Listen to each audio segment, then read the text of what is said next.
a lot of diversity, would you say, of a diverse group of people like coming from? When you say diversity, do you mean ethnically? Yeah, let's talk about that. Let's talk about ethnics. Yeah, yes, I have seen a lot of ethnic diversity, thankfully. But the best thing is that they're all young. I'm so happy to see young people. Now is that? Would you say it's predominantly white? Hey guys, I haven't gone to any of the big meetings that they have because it's at night. I don't go to those. And I live in the Bronx. No, I don't know if it's predominantly white. I met a lot of African American people here, Hispanic people. I don't know. The country is predominantly white, I guess. I think it's us reflecting. Thank you. I swear to God, I'll kill you. It definitely reflects forward-thinking people as opposed to backward people. Okay. What does that? Can you tell me a little more? What does forward-thinking mean to you?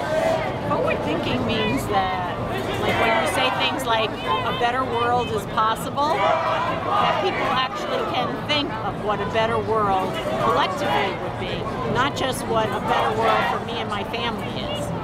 I know what a better world for me and my family is, but can you think of what it would be better for the rest of the world to look like? Okay, who do you represent here today, primarily? I see you have a sign. Do you represent? Well, I like crocheting, and I'm with the knitting and crocheting.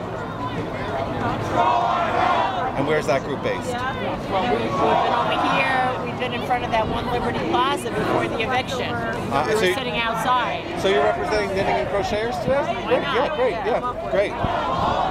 And why do you think they need to be represented? We were making things for people for the warm weather to come. And like I gave one of the women who was in sanitation a scarf that I made. That's great. No, this woman has been giving out lots of things, much more than I have. Great. I mean, crocheting and knitting while you're down here too? Yeah. Great, that's great. Yeah. Oh, that's great. That's awesome. Oh, it keeps you busy. It's great. It's so hard to do without, right, exactly. I'm saying, how you do it? Mother, right. She's doing it. She made this one woman who was in a beautiful skirt. Well, what's your personal story as it relates to the movement, would you say? Because you're an employee, would you say? Is that a personal story? No. So what's your personal story? Anti-war activist. Anti-war activist, great. Since the Vietnam War. It's an honor. When I went back to work after we ended the Vietnam War, I thought I could take a break. And I raised my family, 2 children, and we didn't really end wars. So I find myself in 2001 saying, oh my God, we're fucking starting another war. So that's pretty much what I'm like, really against war. But not successfully. I protested since 2001 after 9/11. Us going into war, very unsuccessfully without a lot of support. I don't mean to be pushy or anything. Can you find out what that's about? You need a tissue, you said? No, pushy. No, I don't know if you can just find out what that's about. Is that right? I don't mean to be pushy. What? I just wanted to cover what that is. I don't know what they're doing over there. I just want to try to... It's about food. Yeah. It sounds like... Okay. What are the long-term goals of the movement? I'm not sure what they are. Can you tell me what the long-term goals are? I think it's to make people question authority. And I think we all need to question the authority that we see on the mainstream media. I think we need to question a lot of our basic assumptions that politicians are there to protect us. I don't think so. I think we need to question the fact that corporations that I worked for many years have been in the business of trying to take control away from the people and to make it their own version of what they want. They use the media, they use whatever legal system they can, and people get the short stick. It's not a coincidence that all of our jobs are now overseas. That happened. I watched that happen. And when the New York City used to be the garment center here, and we used to be the printing center, and all of a sudden all those jobs moved away. That wasn't a coincidence. That was a concerted effort to get jobs, to the lowest paying, to keep going to the lowest common denominator. So. Right. do you think, I'm just I'd be curious. probably on a homeless shelter if my husband didn't work for the city and have a pension. Otherwise, I don't know what I'd do, because I certainly don't have one for my job. Once I was making too much money, they just said, okay, we don't need you anymore. Oh, that's amazing.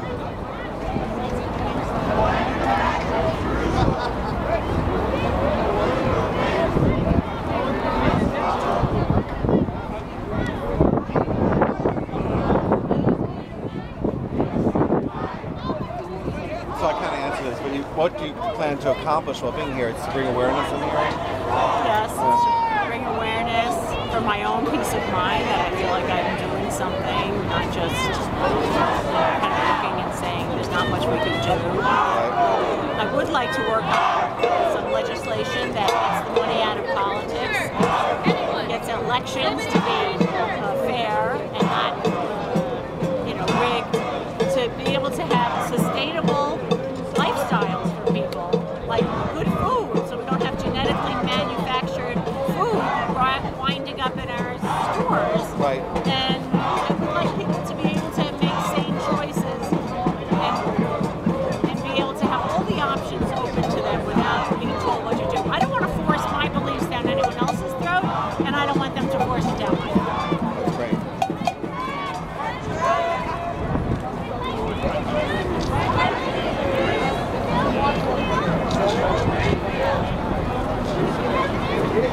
Just curious, is that when you say you don't want to have people force down people's throat? Are you advocating a more socialistic society, would you say then? Because like I said, that kind of gives it like a fair for everybody, kind of like a... If someone wants to eat Twinkies non-stop and watch Rush Limbaugh, I don't care. I just don't, I mean, if that's what they want to do, I am not going to work to end that right of theirs. Right. I just don't want to be forced to do it myself. Right. That's it. I really feel strongly about that. So I don't think that is socialism. Right, okay. I think they have a right to do that. Right. Because I don't want anyone taking my rights away, but yet they have been. Right. So they've been taking away my rights. The government. The government has been taking away my rights and not allowing us to protest. I mean, I don't even have to talk about what happened here with the eviction and the disproportionate. Did you see that happen? What was that like? I wasn't here. Okay, good. I was home sleeping. Okay. At 1 o'clock in the morning, I wasn't here. But at 7 o'clock in the morning, my friend was arriving at Port Authority, and I went to meet her, and I said, "You're not going to believe this. We were coming here." Right. That's all. But the people who were here got a rude awakening and the power. And you know what? That military power, that New York Police Department, where's my sign? What do you think about when the Here's people... my sign about that. Right. Okay? Get a picture of that? I really feel very strongly I'm about that. videotaping this. This military-style police force that we've seen in action now, they've been waiting. They've been waiting for people who are protesting and who are saying, no, the system, I don't like the way the system's been working. And look at the force they brought on us. What are we armed with? Crochet hooks? Right. But what about the people, I'll play devil's advocate, what about the people who say like this was turning into a health hazard with excrement and human waste and garbage and, this could be a potential situation of fire hazards or things like that? Down here, No, it that's what wasn't I'm like asking. that. It wasn't. No. Is that the media It was portrayal? not. There was no human excrement, and you know what? My husband's union, TWU 100, offered to put porta potties right here at their expense, and they wouldn't allow it. So who's worried about health? And that was just a smokescreen that Mayor Bloomberg, maybe people were. Are they making that up? Yes, they were making that up. I mean, I don't know what one person may have done. Right. But that's not the same as People defecating in the streets. And it was clean. Okay.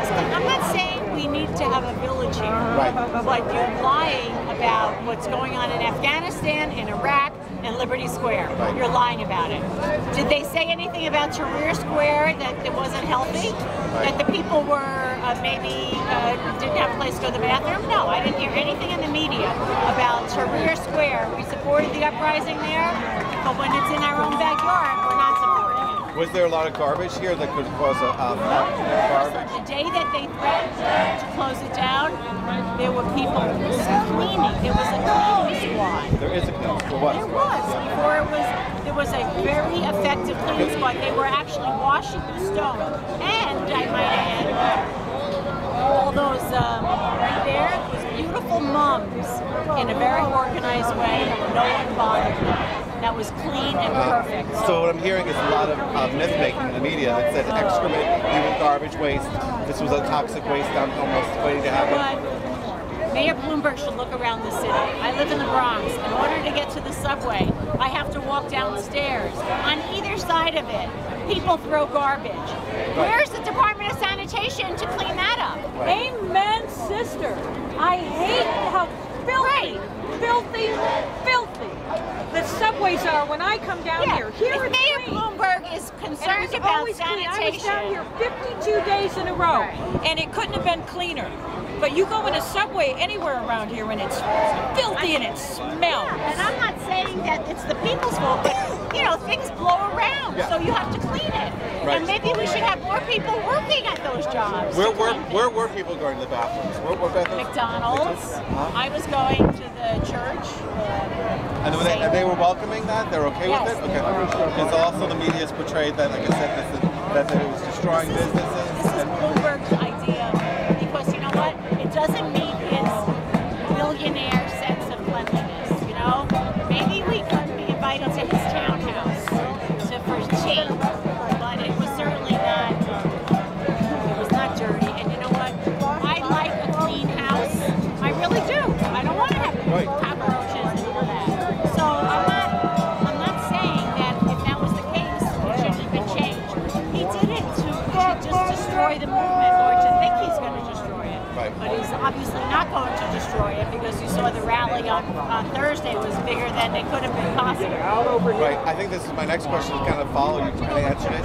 What do you want the public to know about Occupy Wall Street that the media hasn't covered? Kind of like what we said about the cleanliness, the excrement, the waste dump atmosphere. First of all, you have to not read what the New York Post says. And honestly, I want to show you something. My local newspaper, the Riverdale Press, okay? The Riverdale Press on Thursday came out with a very favorable editorial about Assisted Body Park and this movement. And now this newspaper is not exactly always something I agree with, but I was reading this and I was wow, the mayor feigns support for the surrounding community. But it's hard to believe his motives are sincere. Since he took office, the imperious mayor has systematically silenced community boards and other mechanisms for city dwellers to voice their concerns. And it goes on and on. So the Riverdale Press editorial puts him down, and he's going to be shown to be more of an imperial than so. Right. If given this movement was to start over, what, if anything, would you do differently? I wouldn't do anything. You wouldn't do anything? You would not? I would say, because someone said to me the very first day, oh, we got to get these people bullhorns. Now, my husband used to work for the union. We probably could have got bullhorns.